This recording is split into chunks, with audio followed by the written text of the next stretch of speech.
Alaman ng mga magsasaka sa mga bagong pamamaraan at teknolohiya na makatutulong upang higit pang pataasin ang produksyon ng palay. Nakibahagi kamakailan si Gobernador Arnan sa Hybrid Rice Field Day na ginanap sa Barangay Canubing 1 sa siyudad ng Calapan. Dumalo rin sa okasyon sina City Agriculturist Carlos Domingo at Director Mon Policarpio ng DA Region 4 Agricultural Marketing Division. Malugod na pinasalamatan ng farmer cooperator na si Ginoong Virgilio Luzon ang mga sumaksi sa okasyon na mula sa Provincial at City Agriculturist Office at sa kapwa niyang magsasaka na galing sa ibang barangay. Kinilala rin ito ang mga programang pansakahan na naipatupad ng gobernador mula pa noong manungkulan ito bilang punong bayan ng Calapan. Ibinahagi ng gobernador sa okasyon na ang nagdaang rice crisis sa bansa ay dapat magsilbing panggising sa lahat upang tutukan ang pamahalaan ng Rice Sufficiency Program sa bansa. Binibigyang solusyon na aniya ito ng pamahalaang nasyonal sa pagtatalaga ng focal provinces na inaasahang mag-aani ng palay hindi lamang para sa lokal na konsumo, kundi para na rin sa mga mamamayan ng ibang lalawigan. Mapalad na napabilang dito ang Oriental Mindoro. Marahil maging paggising sa ating pamahalang nasyonal para talagang maging seryoso tutukan ang programang ito. Tutuwa naman po ako sapagkat nung nagkaroon ng crisis ay pumili sila ng ilang mga probinsya, piling probinsya ngayon na tinatawag na focal provinces sa rice production. Ibig sabihin ay sila yung talagang pinaka main provinces sa rice production. Ha? At kasama din ang Oriental Mindoro sa iilang probinsya lamang. Kaya kasama Oriental Mindoro, samantalahin natin yun. Nakikita nila ang kalagahan ng Oriental Mindoro. Nakikita nila ang papel na pwedeng gampanan ng Oriental Mindoro at yan ay ang bilang isang rice producer. Nananatili pa rin ang Oriental Mindoro bilang major supplier ng bigas at iba pang produktong agrikultural sa Region 4 at Metro Manila. At simula nang mabuksan at mapasama sa ruta ang lalawigan ng Strong Republic Nautical Highway, sinusuplayan na rin ng pagkain at iba pang produkto ang ibang bahagi ng Visayas at Mindanao.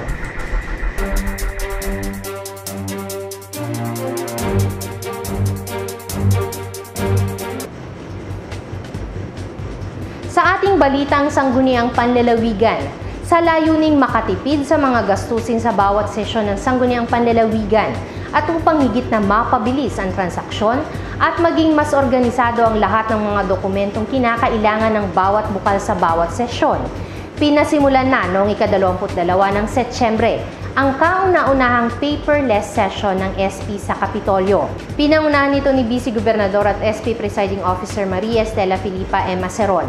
Sa nabanggit na sesyon, gumamit ng kani-kanilang laptop computers ang lahat ng mga bukal at sa pamamagitan ng overhead projector, ipinakita sa lahat ng mga dumalo sa sesyon ang nilalaman ng agenda, ang mga usaping tinalakay at ang mga hakbanging panlislaturang inihain at inaksyonan ng SP. Bago ito, pinangunahan na ni Vice Gobernador Aceron ang pagbibigay ng lecture instructions sa 13 board secretaries kung paanong epektibo nilang maaasistihan ang mga bukal sa paperless session. Ipinaliwanag sa amin ni SP Secretary Diwata Fetisana na malaking tipid para sa SP ang pagkakaroon ng paperless session. Aniya, inaabot ng mula 5,000 piso hanggang 7,000 piso ang nagagastos ng SP kada session sa reproduction pa lamang ng agenda, committee reports at iba pang mga dokumentong kinakailangan ng lahat ng mga bukal sa bawat sesyon. Aniya, may higit sa 2 reams o 1,000 piraso ng bond paper ang nagagamit bawat sesyon. Idinagdag pa niya na sa patuloy pa rin pag-aangat sa kalidad ng serbisyo ng SP sa mga mamamayan. Nakaplano rin ang paglilink ng mga bukal sa Legislative Tracking System ng SP. Ayon kay Ms. D, ang LTS ang pangkalatang tala o listahang naglalaman ng lahat ng mga ordinansa at kapasyahang nakapanukala at naipasa na, maging ang mga komunikasyon, dokumento at kopya ng mga papeles na iniindorso ng iba't ibang lokal na pamahalaan para sa aksyon ng SP.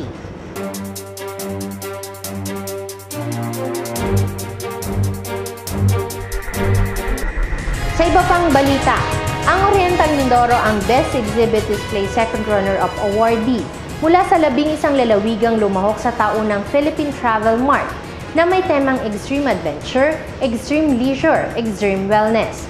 Isang tropeyo ang ipinagkaloob sa lalawigan sa pagtatapos ng Travel Mart na isinagawa sa SM Mega Mall Mandaluyong City noong ika-12 hanggang ika-14 ng Setyembre. Ang display booth ng Oriental Mindoro na isa sa mga dinayo sa Travel Mart ay nagpakita ng potensyal ng lalawigan bilang isa sa mga alternative tourism destination ng rehiyon at ng bansa. Ang paglahok ng lalawigan sa Travel Mart ay pinangasiwaan ng Provincial Tourism Office sa pamumuno ni Orlando B. Tizon. Dinaluhan at sinuportahan nito ni Gobernador Arnan. Sa okasyon ay ipinabot ni Gobernador Arnan kay Cecil Aranton ng Department of Tourism Region 4 ang mga kasalukuyang programang panturismo na kanyang itinataguyod sa lalawigan.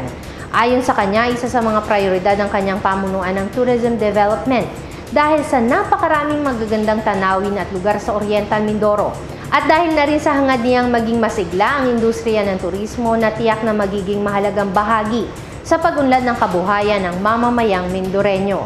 Ang Oriental Mindoro sa pamamagitan ng Provincial Tourism Office ay regular nang sumasali sa mga ganong mga travel marts. Ito yung magandang pagkakataon kasi na nakakapag-promote tayo ng maramihan. Ang Philippine Travel Mart is the longest running travel fair sa buong bansa, organized by the Philippine Tour Operators Association. Ang PhilToA is the pinakamalaki na asosasyon ng mga sa travel agency. Sa pagsali sa mga gatong mga travel fairs ay nagkakaroon tayo ng pagkakataon na makasalamuha at makasama yung mga stakeholders o players mismo sa tourism industry. At through this, ay na-establish tayo ng contact. Ito rin yung magandang pagkakataon na naipapagbenta natin yung ating mga tourism products and services. So it's a good way of linking and promoting and marketing our tourism products and services. Ang Philippine Travel Mart ay 19 na taon na ngayong isinasagawa sa pangunguna ng Philippine Tour Operators Association sa pakikipagtulungan sa DOT, Philippine Convention and Visitors Corporation at Philippine Tourism Authority. Isa itong All-Philippine Tourism Expo and Fair upang maipakita at maipagmalaki ang mga panturistang destinasyon, mga lokal na produkto at mga serbisyong maipagkakalob ng iba't ibang lalawigan sa buong Pilipinas. Taon-taon itong inaabangan bilang tampok na gawain sa selebrasyon ng Tourism Month ngayong Setyembre. Samantala, ang pagpapalaganap sa kamalayan ng mga Mindoreño sa kahalagahan ng voluntaryong pagkakalob ng kanilang dugo para sa mga nangangailangan nating kababayan. Sa adhika